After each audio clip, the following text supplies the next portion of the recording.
Hello everyone, let's begin with chapter 18 Dumbledore's Army. Ambridge has been reading your mail, Harry. There is no other explanation. You think Ambridge attacked Hedwig, he said, outraged. I'm almost certain of it, said Hermione grimly. Watch your frog, it's escaping. Harry pointed his wand at the bullfrog that had been hopping hopefully toward the other side of the table as she and it zoomed gloomily back into his hand. Champs was always one of the best lessons in which to enjoy a private chat. There was generally so much movement and activity that the danger of being overheard was very slight. Today, with the room full of croaking buckfrog and cawing ravens, and with a heavy downpour of rain clattering and pounding against the classroom window, Harry, Ron, and Hermione's whispered discussion about how Umbridge had nearly caught Cyrus went quite unnoticed. I have been suspecting this ever since Fleet accused you for ordering down bombs because it seemed such a stupid lie. Hermione whispered, I mean, once your letter had been read, it would have been quite clear you weren't ordering them. So you wouldn't have been in trouble at all. It's a bit of a feeble joke, isn't it? But then I thought, what if somebody just wanted to excuse to read your mail? Well then, it will be a perfect way for Umbridge to manage it. Tip of Fleet. Let him do the dirty work and confiscated the letter. Then either find a way of stealing it from him or else demand to see it. I don't think Fitch would object once he ever stuck up for the students' right. Harry, you squashing your frog. Harry looked down. He was indeed squeezing his bullfrog so tightly his eyes were popping. He replaced it hastily upon the desk. It was a very, very close call last night, said Hermione. I just wonder if Umbridge knows how close it was. Silencio, bullfrog on which she was practicing her silencing charm, was struck dumb mid-croak and glared at her reproachfully. If she caught Snuffles. Harry finished the sentence for her. He had probably be back in Azkaban this morning. He waved his wand without really concentrating. His bullfrog swelled like green balloon and emitted a high-pitched whistle. Silence you, said Hermione hastily, pointing her wand at Harry's frog, which deflated silently before them. Well, he must do it again. That's all. I just don't know how we are going to let him know. We can't send him an hour. I don't reckon he'll risk it again, said Ron. He's not stupid. He knows she's nearly got him. Silencio. The largely and ugly raven in front of him let out Trevis cowed. Silencio, Silencio. The raven cowed more loudly. It's the way you are moving your wand, said Hermione, watching Ron critically. You don't want to wave it, it's more a sharp jab. Ravens are harder than frogs, said Ron testily. Mindless swap, said Hermione, seizing Ron's raven and replacing it with her own fat bullfrog. Silencio. The raven continued to open and close its sharp beak, but no sound came out. Very good, Miss Granger, said Professor Flitwick. Squeaky little voice, and Harry, Ron, and Hermione all jumped. Now let me see you. Try, Mr. Weasley. What? Oh, right, said Ron, very flustered. Silencio. He jabbed at a bullfrog so hard that he poked it in the eyes. The frog gave a defending croak and leaped off the desk. It came as no surprise to any of them that Harry and Ron were giving additional practice of silencing charm for homework. They were allowed to remain inside or break due to the downpour outside. They found seats in a noisy and overcrowded classroom on the first floor in which Pius was floating dreamily up near the chandelier, occasionally blowing an ink pellet at the top of somebody's head.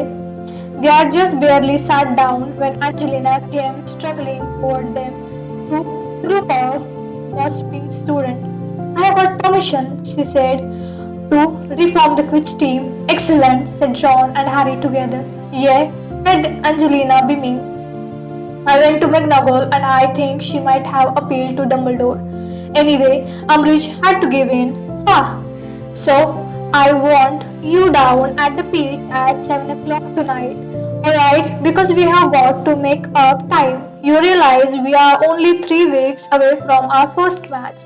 She squeezed away from them narrowly, Boj and Pink Pellet from pews which hit a nearby first year instead and vanished from sight. Ron's smile slipped slightly as he looked out the window, which was now opaque with hammering rain. Hope this clear up. What's up with you, Harmony? He too was gazing at the window, but not as though she really saw it. Her eyes were unfocused and there was a frown on her face. Just thinking, she said, still frowning at the rain-washed window. About Sirius Snuffle, said Harry. "No, not exactly," said Hermione slowly, more one daring. "I suppose we are doing the right thing, I think, aren't we?" Harry and Ron looked at each other. "Well, that clears that up," said Ron. "It would have been really annoying if you hadn't explained yourself properly." Hermione looked at him as though she had only just realized he was there. "I was just wondering," she said, her voice stronger now, "whether we are doing the right thing, starting this Defense Against the Dark Art group." "What?" said Harry and Ron together.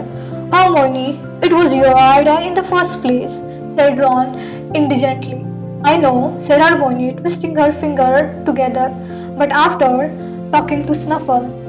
"But he's all for it," said Harry. "Yes," said Hermione, staring at the window again. "Yes, made me think maybe it wasn't a good idea after all." Hughes floated over them on his stomach. The shooter at the radio automatically. All three of them lifted their bags to cover their head until he had passed. "Let's get this straight," said Harry angrily.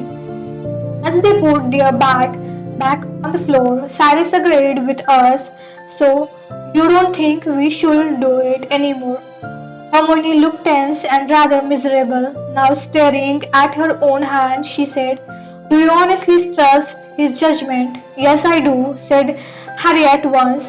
"He's always give us great advice." And Link Pellet whizzed past them, striking Katy Bell squarely in the ear. Hermione watched Katy leap to her feet and start throwing things at pews. It was a few moments before Hermione spoke again, and it sounded as though she was choosing her words very carefully. "You don't think he has become sort of reckless since he's been cooped up in Grimmauld Place? You don't think he's kind of living through us?" "Do you mean living through us?" Harry retorted. "I mean, well, I think he had loved to be forming secret defense society right under the nose of someone from the ministry. I think he's really frustrated at how little he can do where he is. So I think he's keen to kind of egg us on." Ron looked utterly perplexed. "Cyrus is right," he said. "You do sound like my mother." Hermione bit her lip and did not answer. The bell rang just as Pew swooped down upon Katy and emptied the entire ink bottle on her head.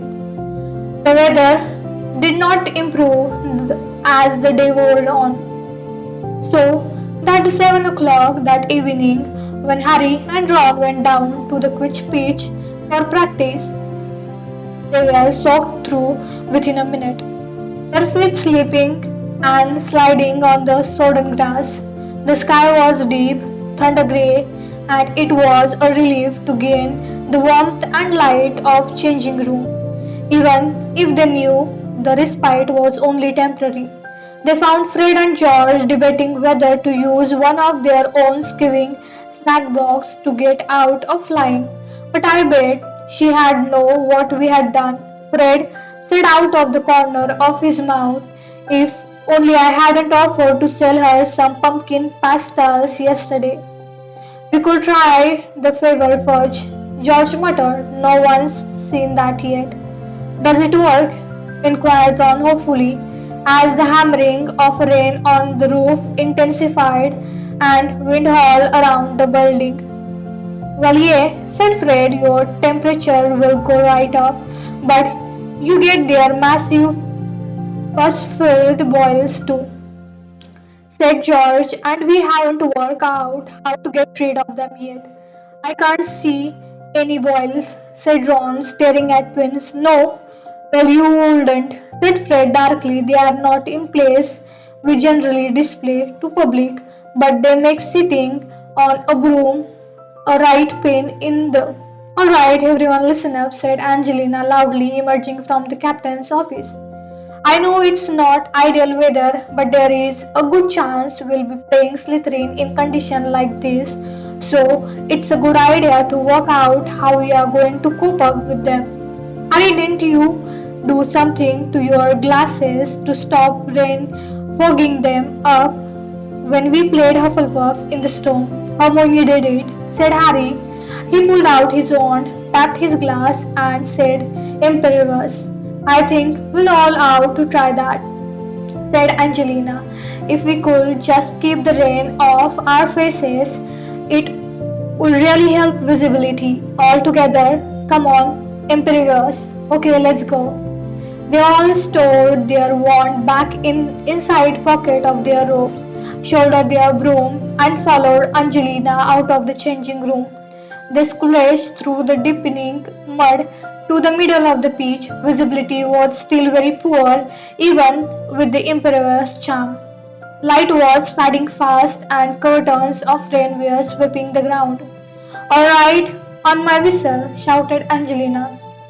Harry kicked off from the ground, spraying mud in all directions, and shot upward, the wind pulling him slightly off course. He had no idea how he was going to see the snitch in this weather. He was having enough difficulty seeing the one bludger with which they were practicing. A minute into the practice, it almost unseated him, and he had to use the slot grip roll to avoid it. Unfortunately, Angelina did not see this. In fact, she did not appear to be able to see anything. None of them had a clue what the others were doing. The wind was picking up. Even at distance, Harry could hear the swishing, pounding sound of the rain pummeling the surface of the lake. Angelina kept them at it for nearly an hour before conceding defeat. She led her sodden and disgruntled team back into the changing room, insisting that the practice had not been a waste of time, though without any real conviction in her voice. Fred and George were looking particularly annoyed. Both were band-legged and winced with their movement. Harry could hear them complaining in low voice as he toweled his hair dry. I think a few of mine have reputed, said Fred in a hollow voice. Mine haven't, said George, wincing. They are troubling like mad. Will bigger, if anything. Ouch, said Harry. He pressed the towel off his face, his eyes screwed tightly with pain. The scar on his forehead had seared again, more painful than in a month. What's up? Said several voices. Harry emerged from behind his towel. The changing room was blurred because he was not wearing his glasses, but he could still tell that everyone's faces was turned toward him. Nothing, he muttered. I poked myself in the eyes, that's all. But he gave Ron a significant look, and the two of them hugged back as the rest of them team filed back outside, pulling their cloaks. Their hats pulled low over their ears. What happened? Said Ron at the moment that Alyssa had disappeared through the door. Was it your scar? Harry nodded, but looking scared. Ron strode across to the window and stared out into the rain. He can't be near us now, can he? No, Harry muttered, sneaking out into a bench, rubbing his forehead. He's probably miles away. It hurt because he's angry. Harry had not meant to say that at all and heard the word as though a stranger had spoken them. Yet he knew at once that they were true. He did not know how he knew it, but he did. Voldemort, wherever he was, whatever he was doing, was in a towering temper. Did you see him? Said Ron, looking horrified. Did you get a vision or something? Harry sat quite still, staring at his feet, allowing his mind and his memory to relax in the aftermath of the pain. A confused tangle of shape, a hollowing rush of voice. He wants something done and it's not happened fast enough, he said. Again, he felt surprised to hear the word coming out of his mouth and yet quite certain that they were true. But how do you know? Said Ron. Harry shook his head and covered his eyes with his hand, pressing down upon them with his palm. Little stars erupted in them. He felt Ron sit down on the bench beside him and knew Ron was staring at him. Is this what it was about last time? Said Ron in a hushed voice. When your scar hurt in Umbridge's office, you know who was angry. Harry shook his head. What is it then? Harry was thinking himself back. He had been looking into Umbridge's face. His scar had hurt, and he had that odd feeling in his stomach, strange leaping feeling, a happy feeling, but of course he had not recognized it for what it was, as he had been feeling so miserable himself. Last time it was because he was pleased, he said, really pleased.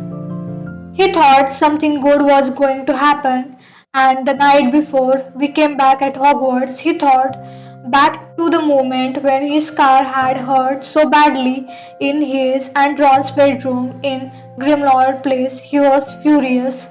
He looked around at Ron, who was gaping at him. You could take over from 12 we mate, he said in an odd voice. I'm not making prophecies, said Harry. No, you know what you are doing, Ron said, sounding both scared and impressed. Harry, you are reading, you know who is mine. No, said Harry, shaking his hand. It's more like his mood, I suppose. I'm just getting flashes of what mood he is in. Dumbledore said something like this was happening last year. He said that when Voldemort was near me or when he was feeling hated, I could tell. Well, now I am feeling it when he is pleased too. There was a pause. The wind and rain lashed at the building. You are caught. Tell someone, said Ron. I told Cyrus last time. Well, tell him about this time. And can I? Said Harry grimly. Umbridge is wetting the owls and the fires, remember? Well, then Dumbledore. I have just told you he already knows, said Harry shortly, getting to his feet, taking his clock off his page and swinging it around himself. There is no point telling him again. Ron did up the fasting of his own clock, watching Harry thoughtfully. Dumbledore, do you want to know? He said. Harry struggled. Come on, we have still got silencing charm to practice. They hurried back through the dark ground, sliding and stumbling up the muddy lawn. Not talking, Harry was thinking hard. What was it that Voldemort wanted done that was not happening quickly enough? He's got other plan he can put into operation very quietly indeed. Stuff he can only get by stealth, like a weapon, something he didn't have last time. He had not thought about those worlds in a week.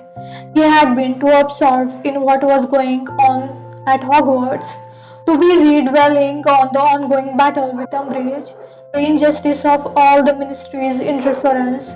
But how they come back to him and made him wonder. Voldemort's anger would make sense if he was no nearer lying hand on the weapon.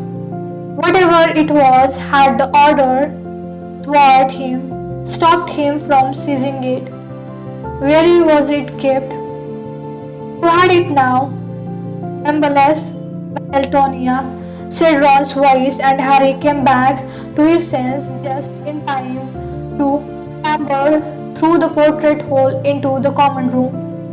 It appeared that Hermione had gone to bed early, leaving Crookshank curled in the nearby chair, and the assortment of nobly knighted dolls had lying on the table by the fire.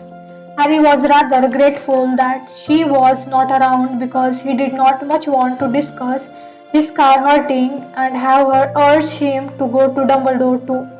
Ron kept throwing him anxious glances, but Harry pulled out his potion book and set to work to finish his essay, though he was only pretending to concentrate, and by the time that Ron said he was going to bed too, had written hardly anything. Midnight came and went while Harry was reading and rereading a passage without the use of Scarway Grass, Lowish and Sneezewort, and not taking in a word of it. These plants are mostly efficacious in the inflaming of the brain and are therefore much used in confusing and befuddlement thought, where the wizard is desirous of producing hot headedness and recklessness. Hermione said Cyrus was becoming reckless, cooped up in Grimmauld Place. For efficacious in the inflaming of the brain and are therefore much used. The Daily Prophet would like his brain was inflamed if they found out what he knew, what Voldemort was feeling, therefore much use in confusing and befuddlement draughts. Confusing was the word, alright. Why did he know what Voldemort was feeling? What was this weird connection between them, which Dumbledore had never been able to explain satisfactorily? For the wizards is desirous how he would like to sleep of producing hot-headedness. It was warm and comfortable in his armchair before the fire, with the rain still beating heavily on the windows open, and Crookshank pouring and the cackling of flames. The slipped from Harry's sacks, gripped the landed and dull thud on the hearthrug. His head fell sideways. He was walking once more along with windowless corridor, his footsteps echoing in the silence as the door and the end of the passage loomed larger, his heart beat fast with excitement. If he could only open it, enter beyond. He stretched out his hand, his fingertips were inch from it. Harry Potter, sir. He awoke with a start. The candles had all been extinguished in the common room, but there was something moving closely by. Was there? Said Harry, sitting upright in the chair. The fire was almost extinguishing, the room very dark. Dobby has your owl, sir, said a squeaky voice. Dobby, said Harry thickly, peering through the gloom toward the source of the voice. Dobby the house elf was standing beside the table on which Hermione had left her half a dozen of knitted hats. His large pointed ears were now skitting out from beneath what looked like all the hat that Hermione had ever knitted. He was wearing one on top of the other. On that, his head seemed elongated by 2 or 3 feet, and on the every topmost Dobel's bat Hedwig, putting seriously and obviously curled. Dobby volunteered to return Harry Potter's owl, said the elf squeakily with a look of positive adoration on his face. Professor Grubbly Plank says she is all well now, sir. He sank into the deep bow so that his pencil-like nose brushed the thread-barred surface of the hearthrug, and Hedwig gave an indignant hoot and fluttered onto the arms of Harry's chair. Thanks, Dobby, said Harry, stroking Hedwig's head and blinking hard, trying to rid himself of the image of the door into his dream. It had been very vivid looking back at Dobby. He noticed that the elf was also wearing several scarves, and immovable socks so that his feet look far too big for his body. Have you been taking all the clothes Harmony's been leaving out? Oh no, sir, said Dobby happily. Dobby has been taking some for Winky too, sir. Yea, how's Winky? Said Harry. Dobby's ear dropped slightly. Winky is still drinking lots, sir, he said sadly, his enormous round green eyes large as tennis ball downcast. She still does not care for clothes. Harry Potter, nor do the other house elves. None of them will clean Gryffindor Tower anymore, not with the hat and socks hidden everywhere. They find them insulting, sir. Dobby does it all himself, sir, but Dobby does not mind, sir, for he always hoped to meet Harry Potter, and tonight, sir, he has got his wish. Dobby sank into a deep bow again, but Harry Potter does not seem happy. Dobby went on, straightening up again and looking timidly at Harry. Dobby heard himself muttering in his sleep. Was Harry Potter having bad dreams? Not really bad, said Harry, yawning and rubbing his eyes. I have had worse. The elf surveyed Harry out of his vast, orb-like eyes. Then he said very seriously, his ear dropping, Dobby wish he could help Harry Potter. For Harry Potter, said Dobby free, and Dobby is much, much happier now. Harry smiled. You can't help me, Dobby, but thanks for the offer. He bent and picked up his potion book. He had have to try to finish the essay tomorrow. He closed the book, and as he did so, firelight illuminating the thin white scar on the back of his hand, the result of his detention with Umbridge. Wait a moment. There is something you can do for me, Dobby, said Harry slowly. The elf looked around beamingly. Name it Harry Potter, sir. I need to find a place where 28 people can practice defense against the dark art without being discovered by any of the teachers, especially. Harry clenched his hand on the book so that the scars don't appear white. Professor Umbridge. He expected the elf's smile to vanish, his ear to drop. He expected him to say that this was impossible, or else that he would try, but his hopes were not high. What he had not expected was for Dobby to give a little skip, his ear waggling happily, and clap his hands together. Dobby knows the perfect place, sir, he said happily. Dobby heard tell of it from the other house elves when he came to Hogwarts, sir. It is known by us as a come and go room, sir, or else as the room of requirement. Why? Said Harry curiously. Because it is the room that a person can only enter, said Dobby seriously, when they have real need of it. Sometimes it is weird and sometimes it is not, but when it is weird, it is always included for a seeker's need. Whatever you feel, sir,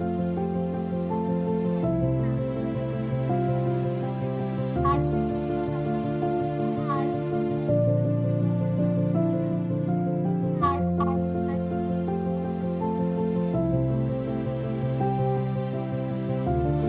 and a nice size bed to settle her on while she slept it off, sir. Bobby knows Mr. Flitch had found extra cleaning material there when he has run short, sir. And and if you really needed a bathroom, said Harry, suddenly remembering something Dumbledore had said at the Yule Ball the previous Christmas, would it fill itself with chamber pots? Dobby expects so, sir, said Dobby, nodding earnestly. It is almost amazing room, sir. How many people know about it? Said Harry, sitting up straight in his chair. Very few, sir. Mostly people stumble across it when they need it, sir, but often they never find it again, for they do not know that it always there waiting to be called into service, sir. It sounds brilliant, said Harry, his heart racing. It sounds perfect, Dobby. When you can show me there, any time. Harry Potter, sir, said Dobby, looking delighted at Harry's enthusiasm. We could go now, if you like, For a moment, Harry was tempted to go now. He was halfway out of his seat, intent to hurry upstairs for his invisibility clock. Then, not for the first time, a voice very much like Hermione's whispered in his ear, "Reckless." It was, after all, very late. He was exhausted and had Snape's essay to finish. "Tonight, Bobby," said Harry reluctantly, sinking back into his chair. "This is really important. I don't want to blow it. It will need a proper planning. Listen, can you just tell me exactly where the room of requirement is and how to get in there?" They rode below and swirled around, same as the splash across the flooded vegetable patch to Dumbledore Herbology, where they could hardly hear that what Professor Sprout was saying over the hammering of raindrop hard as hailstone on the greenhouse roof. The afternoon care of magical creature lesson was to be relocated from the storm-swept ground to a free classroom on the ground floor, and to their intense relief, Angelina sought out her team at lunch to tell them that quiz practice was cancelled. "Good," said Harry quickly when she told him, "because we have found somewhere to have our first defense meeting tonight, 8 o'clock, 7th floor, opposite that tapestry of Barnabas, the Barmy being lovely by those stroll. Can you tell Katy and Alicia?" She looked slightly taken aback but promised to tell the others. Harry returned hungrily to the sausage and mash. When he looked up to take a drink of pumpkin juice, he found Hermione watching him. "What?" he said thickly. "Well, it's just that Dobby's plans aren't always that safe. Don't you remember when he lost you all the bones in your arms? This room isn't just some mad idea of Dobby's. Dumbledore knows about it too. He mentioned it to me at the Yule Ball." Hermione's expression cleared. "Dumbledore told you about it just in passing," said Harry, struggling. "Oh, well, that's all right then," said Hermione briskly, and she raised no more objection. Together with Ron, they had spent most of the day seeking out those people who had signed their names to the right list in the Hogshead and telling them where to meet that evening. Somewhat to Harry's disappointment, it was Ginny who managed to find Chow Chang and find friends first. However, by the end of dinner, he was confident that the news had been passed to every one of the 25 people who had turned up in Hogshead. At 7:30, Harry, Ron, and Hermione left Gryffindor common room, Harry clutching a certain piece of aged parchment in his hand. If they were allowed to be out in the corridor until 9 o'clock, but all three of them kept looking around nervously as they made their way up to the 7th floor. "Hold it," said Harry warningly, unfolding the piece of parchment at the top of last staircase, tapping it with his hand, and muttering, "I solemnly swear that I am up to no good." A map of Hogwarts appeared upon the blank surface of the parchment. Tiny black moving dots labeled with names showed where various people were. "Bleach is in the 2nd floor," said Harry, holding the map close to his eyes and scanning it closely, "and Miss Norris is on the 4th. "And Umbridge," said Hermione anxiously. "In her office," said Harry, pointing. "Okay, let's go." They hurried along the corridor to the place Dobby had described to Harry. A stretch of plank well opposite an enormous tapestry depicting Barnabas, the Barmy's foolish attempt to rent troll for the ballet. "Okay," said Harry quickly, while a moth-eater troll paused in his reckless juggling of the would-be ballet teacher to watch. Bobby said to walk past this bit wall 3 times, concentrating hard on what we need. He did so, turning sharply to the window just beyond the blank stretch of wall. Then, at the mask size was on its other side, Ron had screwed up his eyes in concentration. Hermione was whispering something under her breath. Harry's fists were clenched as he stared at him. We need somewhere to learn fight, he thought. Just give us a place to practice somewhere they can't find us.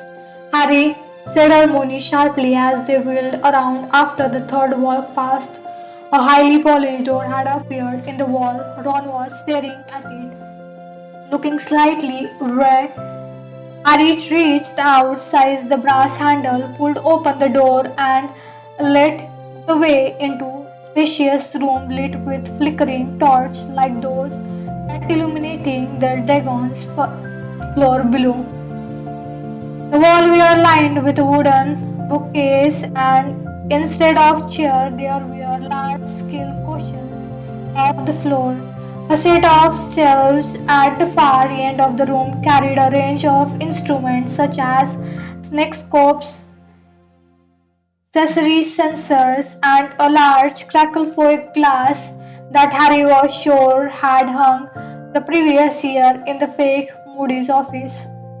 There were be good, they were practicing stunning, said Ron enthusiastically, prodding one of the cushions with his foot. And just look at these books, said Hermione excitedly, running a finger along a spine of the large leather bounded tomes. A compendium of common curves and their counteractions, an outmarked self-defense spellbook. Wow! She looked around at Harry, her face glowing, and he saw that the presence of hundreds of books and finally convinced Hermione that what they were going was right. Harry, this is wonderful. There is everything we need here. And without further ado, she slid Jinxes for the Jinx from its shelf, sank onto the nearest cushion, and began to read. There was a gentle knock on the door. Harry looked around. Ginny, Neville, Lavender, Parvati, and Dean had arrived. Oh, said Dean, staring around, impressed. What is this place? Harry began to explain, but before he had finished, more people had arrived, and he had to start all over again. By the time 8 o'clock arrived, very caution was occupied. Harry moved across to the door and turned the key, protruding from the lock. He clicked in satisfyingly loud way and everybody fell silent. Looking at him, Hermione carefully marked her page of Jinx from the Jinx and set the book aside. Well, said Harry slightly nervously, this is the place we have found for practice and you have obviously found it okay. Fasten said Chow and several people murmured their agreement. It's bizarre, said Fred, roving around it. We once hid from Fletch in here, remember George? But it was just a broom cupboard then. Hey, Harry, what's this stuff? Asked Dean from the rear of the room, indicating the snake scopes and Fuglas. Dark dictators, said Harry, stepping between the cushion to reach them. Basically, they all show when dark wizards or enemies are around, but you don't want to rely on them too much. They can be fooled. He gazed for the moment into the cracked foil glass. Shadow figures were moving around inside, though none was recognizable. He turned his back on it. Well, I have thinking about the sort of stuff we ought to do first. He noticed a raised hand. What? Harmony. I think we ought to elect a leader, said Harmony. And his leader, said Chow at once, looking at Harmony as though she were mad, and Harry's stomach did yet another black flip. Yes, but I think we ought to vote on it properly, said Harmony, uninterrupted. It makes it formal and it gives him authority. So everyone who thinks Harry ought to be our leader, everyone put up their hand. Even Zachary Smith, though he did it very half-heartedly. Right, thanks, said Harry, who could feel his face burning. And what, Hermione? I also think we ought to have a name, she said brightly, her hand still in the air. It would promote a feeling of team spirit and unity, don't you think? We can be the Anti-Umbridge League, said Angelina hopefully, or the Ministry of Magic, our Morans group, suggested Fred. I was thinking, said Hermione, throwing at Fred more of the name that didn't tell everyone what we were up to, so we can refer to it safely outside meeting. The Defense Association, said Chow, the DA, short for nobody knows what we are talking about. Yeah, DA is a good, said Ginny. Only let make it stand for Dumbledore's army because that's the ministry's worst fear, isn't it? There was a good deal of appreciation murmuring with laughter at this. All in favor of the DA, said Harmony bossily, kneeling up on her cushion to count. That's a majority motion passed. She pinned the piece of paper with all of their names on it on the wall and wrote Dumbledore's army across the top in large letter. Right, said Harry when she had sat down again. Shall we get practice then? I think the first thing we should do it Expelliarmus. You know, the disarming charm. I know it's pretty basic, but I have found it really useful. Oh, please, said Zansaris Smith, rolling his eyes and folding his arm. I don't think Expelliarmus is exactly going to help us against you know who, do you? I have used it against him, said Harry quietly. It saved my life last June. Smith opened his mouth stupidly. The rest of the room was very quiet. But if you think it's beneath you, you can leave, said Harry. Smith did not move, nor did anybody else. Okay, said Harry, his mouth slightly drier than usual. With all those eyes open him, I reckon we should all divide into pairs and practice. It felt very odd to be issuing instructions, but not nearly as odd as seeing them followed. Everybody got to their feet at once and divided up. Predictably, Neville was left partnerless. You can practice with me, Harry told him. Right, on the count of three, then one, two, three. The room was suddenly full of shots of Expelliarmus. One flew in all directions. Mrs. Spell hit books on shelves and sent them flying into the air. Harry was too quiet for Neville, whose wand went spinning out of his hand, hit the swirling in shower of sparks, and landed with a clatter on the top of bookshelf from which Harry retrieved it with a summoning charm. Glancing around, the thought he had been right to suggest that they practice the basics first. There was a lot of sorry spell work going on. Many people were not succeeding in disarming their opponent at all, but merely causing them to jump backward a few pieces of wings as the feeble spell whooshed over them. Expelliarmus, said Neville, and Harry caught unaware, felt his wand fly out of his hand. I did it, said Neville gratefully. I have never done it before. I did it. Good one, said Harry encouragingly. Decide not to point out that in the real duel situation, Neville's opponent was unlikely to be steering in the opposite direction with his hand held loosely at his side. Listen, Neville, can you take it in turn to practice with Ron and Hermione for a couple of minutes so I can walk around and see how the rest are doing? Harry glanced into the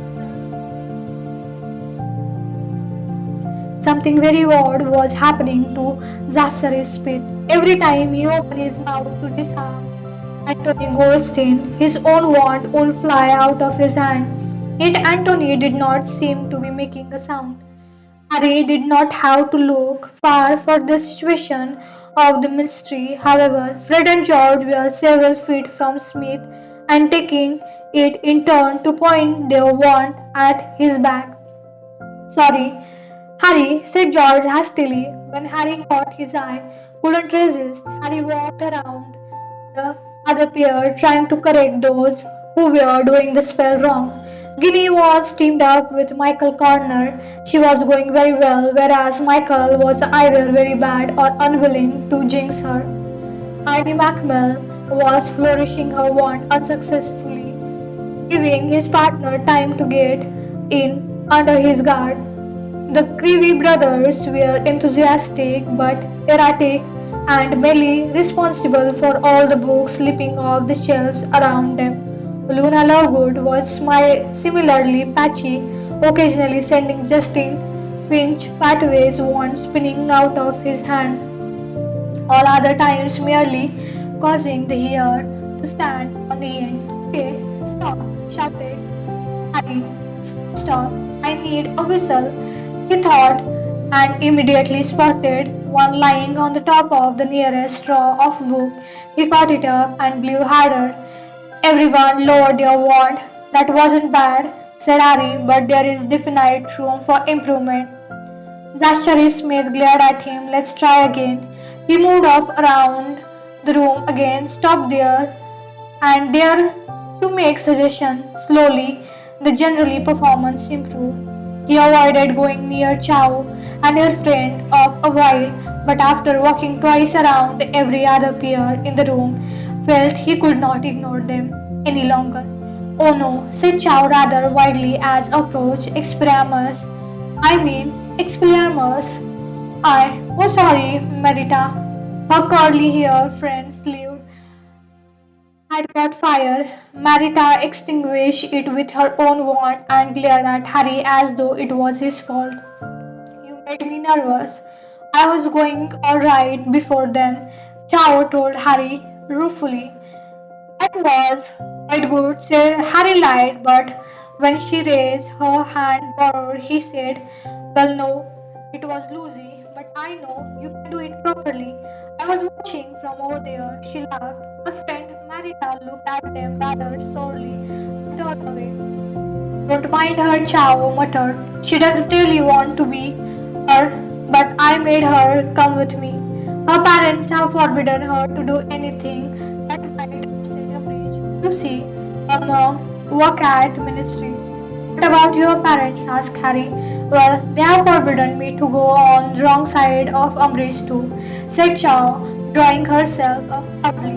But if they think I am not going to fight you know who after what happened to Cedric. She broke off, looking rather confused, and an awkward silence fell between them. Harry Boot horned went whizzing past Harry's ear and hit Alicia Spinnet harder on her nose. My father is very supportive of any anti-ministry action, said Luna Lovegood proudly from just behind Harry. Evidently she had been eavesdropping on his conversation. While Justin Fletch flatly attempted to disentangle himself from the ropes that had flown up over his head. He's always saying he'll believe anything of Fudge. I mean, the number of Goblin Fudge has had assassinated, and of course, he used the Department of Ministries to develop terrible poisons which he fed secretly to anybody who disagreed with them. And there is his Jonas, said Harry, muttered to Chow as she opened her mouth looking puzzled. She giggled. Hey Harry, Hermione called from the other end of the room. Have you checked time? He looked down at his watch and received a shock. It was already 10 past 9, which meant they needed to get back into their common room immediately or risk being caught and punished by Bleach for being out of bound. He blew his whistle. Everybody stopped shouting Expelliarmus, and the last couple of wands clattered the floor.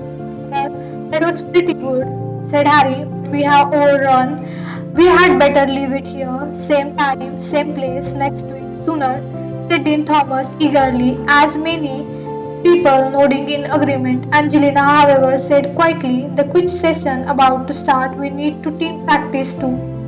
Let's say next week, Wednesday night. Then, said Harry, and we can decide on additional meeting then. Come on, we had better get going. He pulled out the murderous map again and checked it carefully for sign of teacher on the seventh floor. He let them all live in three and four, watching their tiny doors anxiously to see what they'd return safely to their dormitories. The Hufflepuff to the basement corridor that also led to the kitchen, the Ravenclaws to the tower on the west side of the castle, and the Gryffindors along the corridor to the seventh floor and the fat lady's portrait. That was really good, said Hermione, when finally it was just her. Harry, Ron left. Yes, it was, said Ron enthusiastically as they slipped out of the door and watched it melt back into stone behind them. Did you see me disarming Hermione? Harry, only once, said Harry, stunned. I got you lots more than you got me. I did not only get you once, I got you at least 3 times. Well, if you are counting the one where you tripped over your own feet and knocked the wand out of my hand. They argued all the way back to the common room, but Harry was not listening to them. He had one eye on the murderous map, but he was also thinking of how Chow had said he made her nervous. That's it for today. Thank you so much. Stay tuned for next chapter. Till then, see ya. Bye bye.